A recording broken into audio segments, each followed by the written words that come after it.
semaine 2. Semaine 2. On avait dit qu'on ferait un petit personnage, qu'on l'animerait, qu'on le ferait déplacer dans une petite zone. On y est presque, en vrai. On y est presque. Déjà, on a commencé la session à se demander est-ce qu'on gardait notre petit Shiba, qu'on avait dit la semaine dernière que potentiellement il allait sauter. Il a sauté et maintenant c'est une petite mamie. Parce qu'on s'est dit que ça pouvait être intéressant que le personnage qu'on joue est une petite mamie qui... on sait pas trop ce qu'elle va faire encore, mais juste le fait de se dire perso principal, petite mamie dans sa petite maison qui va explorer des petites îles. C'est stylé. Depuis le début, on a quand même une idée de quelques trucs qui se recoupent. Enfin, ça va se stabiliser avec le temps, mais c'est un personnage qui aide les autres et qui est là pour les autres et qui peut-être qui va discuter, peut-être transmettra la sagesse des uns aux autres. Et donc, en réfléchissant à ce concept, on s'est dit qu'une mamie serait peut-être bien adaptée et légitime à donner des conseils ou donner sa sagesse, transmettre sa sagesse aux autres. Tout simplement, on cherchait qu'est-ce qu'il y avait à faire d'intéressant, parce qu'on s'est dit si on fait un petit bonhomme mignon comme le petit Shiba ou un petit renard, c'est trop mignon, ça va être chouette, mais peut-être qu'on va être le cozy game numéro 3000 qui est pas forcément gênant, et à la base on est parti pour ça, donc il faut qu'on fasse attention à pas se compliquer trop le scope en se disant on va faire un truc original qui a jamais été vu, alors que notre ligne directrice c'est faire un truc qui nous fait kiffer tranquille tout droit, mais on peut pas s'en empêcher de se dire qu'est-ce qu'on peut faire d'original et qu'est-ce qui peut avoir d'intéressant en fait à transmettre ce jeu.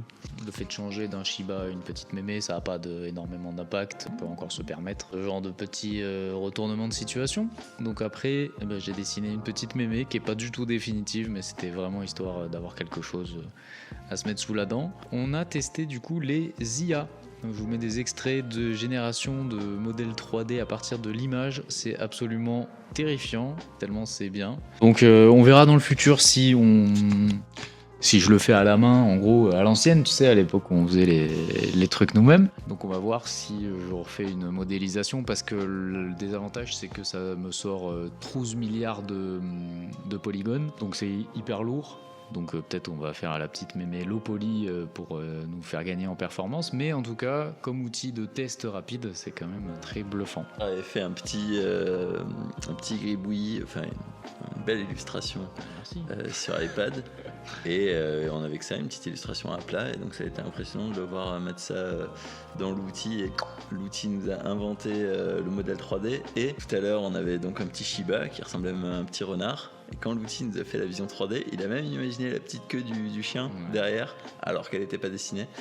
Donc ça va vraiment dans un autre monde. Puis après, j'ai dit à Pierre, ça serait bien qu'aussi la texture naturellement la texture est en 3D. J'ai dit, ça serait bien qu'il y ait un rig aussi, vous savez, pour les animations et tout ça, c'est l'ossature du personnage pour après pouvoir l'animer. Et en fait, l'outil prévoit ça, et en fait... on a un dessin, et puis boum, il est en volume, il est en 3D, et puis après boum, il a des bras, il a une tête qui peut bouger. Et sachant qu'il y a déjà des outils qui existent avec des animations qui s'accrochent au rig que vous avez, c'est-à-dire aux ossatures de modèle 3D que vous avez, ça veut dire qu'en l'espace de 30 secondes, vous avez accès à des centaines d'animations, de sauts, de roulades, de rires, je m'allonge, je ramasse quelque chose.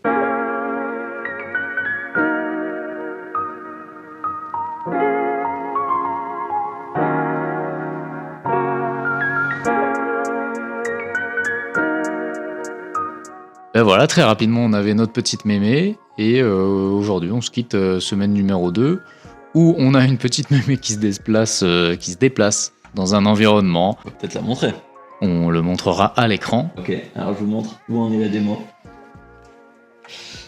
Hop, ici on a notre petite mamie qui se déplace. Alors elle n'a pas encore de texture parce que du coup on n'a pas encore regardé dans le détail comment ça marche d'importer le modèle prédéfini que Pierre avait récupéré sur l'outil qu'il a utilisé.